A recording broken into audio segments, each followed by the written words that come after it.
In this video, we're going to learn how to paint the yellow sword from Ragnar Blackmane.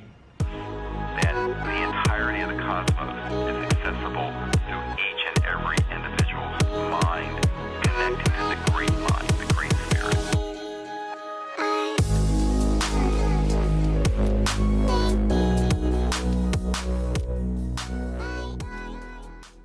Welcome back to the channel, collectors. So in this video series, I'm going to be painting Ragnar Blackmane, and many of the videos can be found in the description below. This video is part of a greater series of videos where I talk about component by component how I painted this Ragnar Blackmane. In this yellow sword tutorial, I'll be focusing more on this stippling technique, which is very different from how I usually paint. I currently use a stencil brush, and yeah, I think it's really fast and efficient, and you can get your models looking really awesome and really quickly. So if you're ready, let us begin. Okay, so we're going to be painting the yellow sword on Ragnar Blackmane.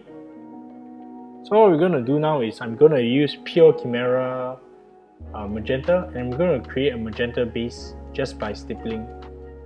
Why I'm doing it in a stippling manner is because I want to make sure that this is coherent with the rest of the armor, and the texture method that we have done on the armor is well replicated on the sword too.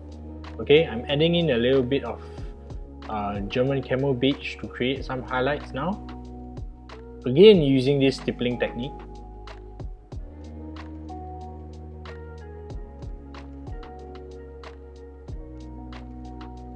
So this German camo beige with magenta will serve as the highlight.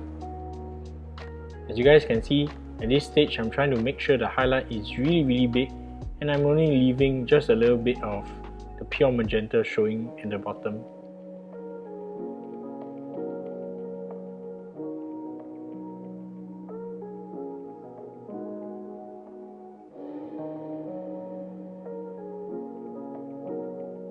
Okay, just feathering in the magenta to make sure that the transition is smooth.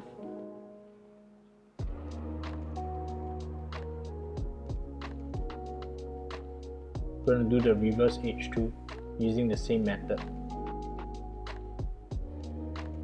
As you guys can see, this dabbing motion is creating some scratches, and those scratches are the effects that we are after.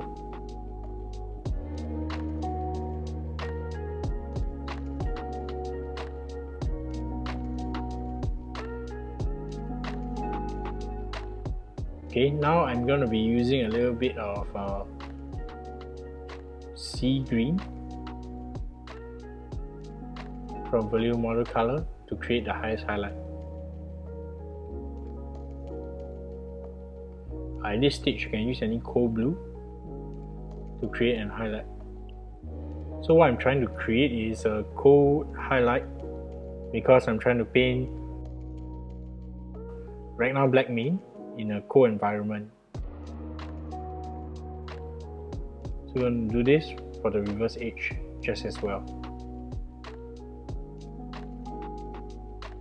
At this stage, I want you to make sure that you pay very close attention, because you gotta do it really lightly, and you want to create the scratches. You don't want to push the brush too hard in, and it will cause the paints to look a little bit too consistent. So right now I'm just doing a glaze of warm yellow from Chimera colors. So I've mixed in warm yellow with a little bit of lame medium. I'm creating a glaze right here.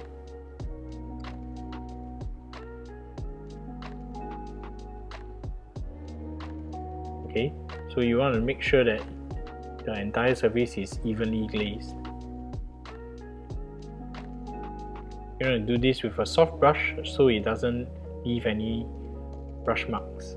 Okay, as you guys can see, with a yellow glaze over magenta, what you will get is the magenta actually becomes some sort of orange, which becomes a shading effect for the sword. Just want to make sure that everything is well coated before moving on.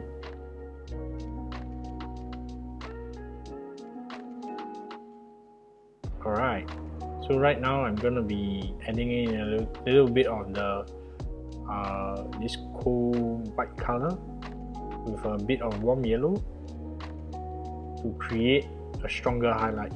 I'm going to be creating a stronger highlight in the middle of the sword and then on the tip of the sword. I'm also going to use this to do a bit of edge highlighting to redefine some of the runes that are on this chainsword. Gradually adding in more of this whole white, I'm creating a stronger highlight in the middle.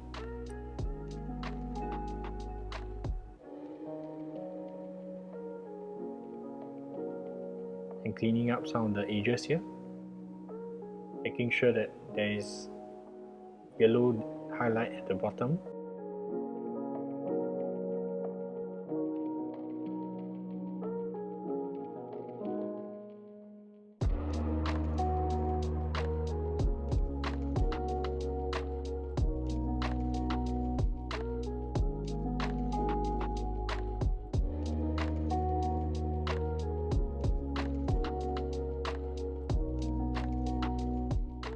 Right now, adding in a little bit more to create an extreme highlight.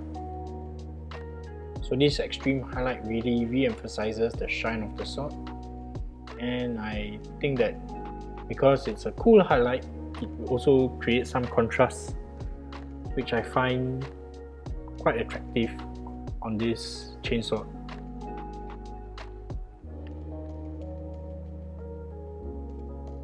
And then I'm gonna be using pure cold white to create some glints on the leading edge of the chainsaw.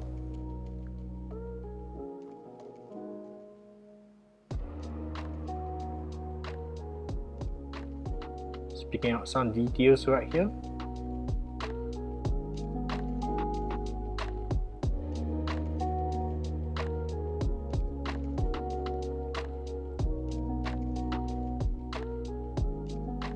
And in a short moment, we'll show you the final result.